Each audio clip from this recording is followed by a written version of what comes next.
Então, vamos dar continuidade, não é isso? Agora nós iremos falar sobre o sentido que as palavras possuem ou têm, passam a ter conforme o contexto em que essa palavra está inserida. Então, vejamos. As palavras, a linguagem, ela é polissêmica. O que é isso? O que é polissêmico, polissemia? Poli é digamos que um prefixo que significa muitos, vários. Então, quer dizer que polissêmicos são vários sentidos que uma palavra tem conforme o contexto no qual ela está inserida. Então, vejamos. Quando as palavras elas têm um único sentido, elas são empregadas em nossos discursos, se utilizando o seu sentido real, aquele sentido que está lá dicionarizado. Ele é o sentido literal ou denotativo. Quando as palavras são empregadas com sentido figurado, que inclusive a gente bota assim, ó, entre aspas, desenhando no ar com as mãos, é o sentido conotativo, ou seja, aquele sentido que é diferente, que é um sentido que é atribuído para aquele momento, para ilustrar aquilo que nós estamos dizendo, ok? Então, sentido literal denotativo é o sentido real que a palavra tem, conforme o que está posto no dicionário. Sentido conotativo é o sentido que a palavra tem conforme o seu contexto, é o sentido figurado, certo?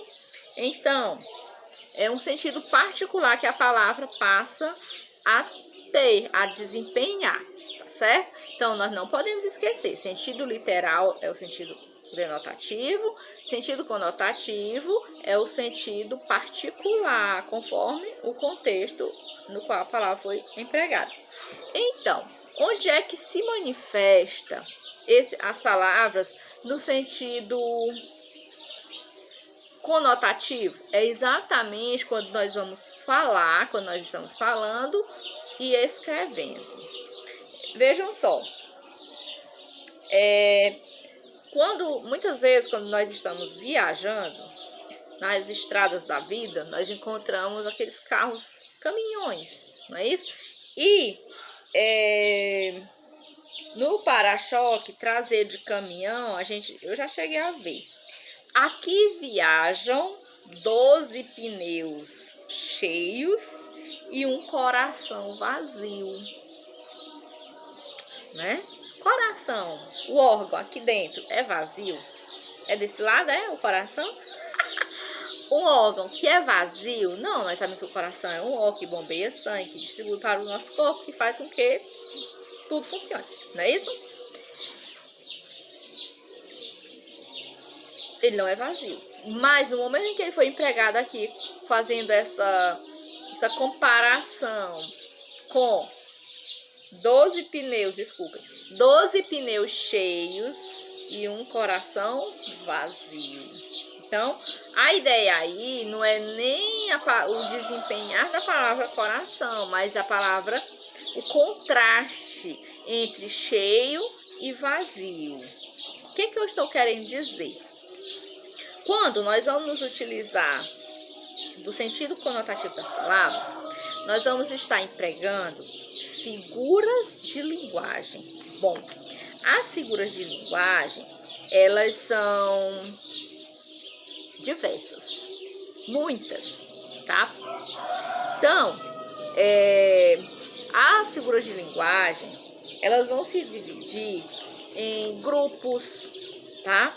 Existem as figuras de linguagem, as figuras de palavra, as figuras sonoras, as figuras de pensamento e as figuras de sintaxe. O que é isso? Palavra, pensamento, sonoridade e sintaxe. Então, as palavras, elas possuem som. As palavras, elas possuem o seu sentido real e literal, né? Real ou literal, conotativo, figurado, como também na hora de organizar as palavras em um enunciado, em um dizer, em uma frase, em uma oração, essas palavras elas vão desenvolver ou apresentar-se conforme o contexto, tá bom?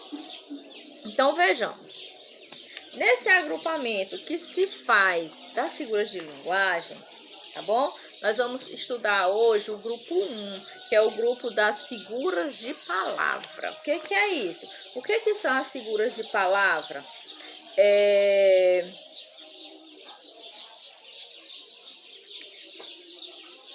Quando o sentido de uma palavra é dada conforme o contexto, conforme ao motivo para ter sido utilizada aquela palavra, nós vamos exatamente nos utilizar das figuras de linguagem ou figuras de palavra. Então vejamos.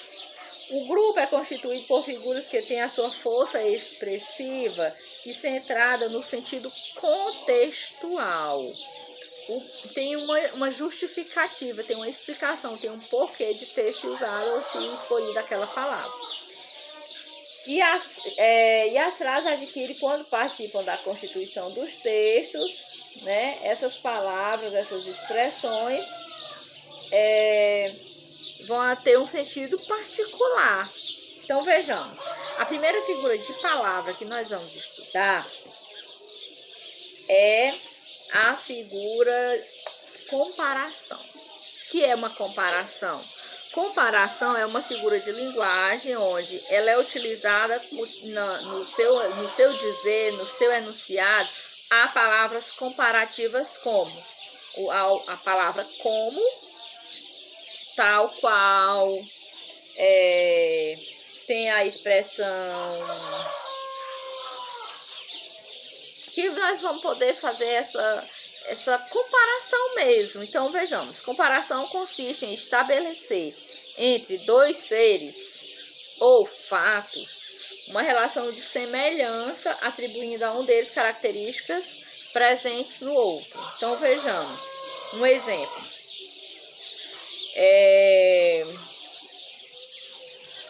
Temos aqui um trecho de uma música.